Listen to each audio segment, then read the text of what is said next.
start on your hands and knees with your feet against a wall. If you're barefoot, you're gonna have your toes bent on the floor like so. If you have shoes on, because of that hard pointy surface, you can have the feet completely flat against the wall pointing down. Totally your preference, whatever helps you feel a little more grounded through the feet in contact with the wall. First thing you're gonna do is let go of tension. So you can do a little bit of sink into everything, kind of like a cat-cow. In that cat-cow, you're gonna go into cat and cow a couple times if you need to, and then you're gonna find the middle.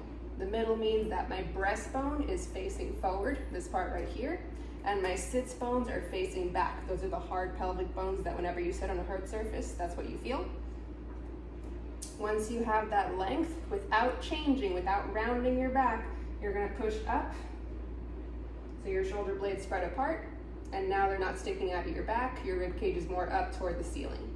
You did not round to get here, so that's the importance of that length. My elbows are gonna point outward so that they're not locked out. If I point them outward, with my fingers pointing forward, spread apart, that keeps your elbows a little bit soft, so the push comes mainly from shoulder blades. The more weight you keep over your hands, the more you will feel the sides of your torso, starting from here, going down to the obliques. Then you're gonna add a little hamstring. So those sits bones that were facing back, you're gonna pull them to face down toward the back of your knees. And the more they face down, the more you're gonna feel your hamstrings pulling them down. So that's gonna lengthen your entire back. So you have that reach, the shoulder blades, you have the feet gently pushing, sits bones facing down to give you hamstrings. Here you can breathe. So you can keep this position active. So feet are doing something, hands are doing something. And you're gonna keep that push away from the floor to overcome gravity. Take a breath in.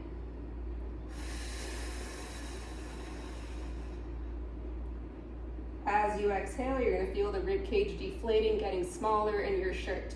Keep the push away from the floor, breathe in.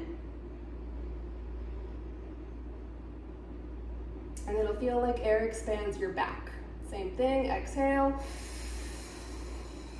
Make sure you are not losing any of the position. You're keeping it active, you're keeping your sits bones facing down as you're breathing. Finish the exhale, pause, and breathe in through your nose.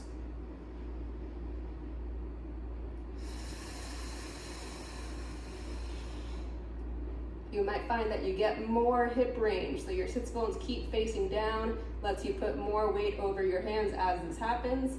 Allow that to happen so long as it's the same position that you're driving. So make sure you're not untucking and pushing hips forward. Make sure you're still reaching and getting the sits bones to face down, and that's what's gonna keep you driving forward for more hamstrings, more side abs.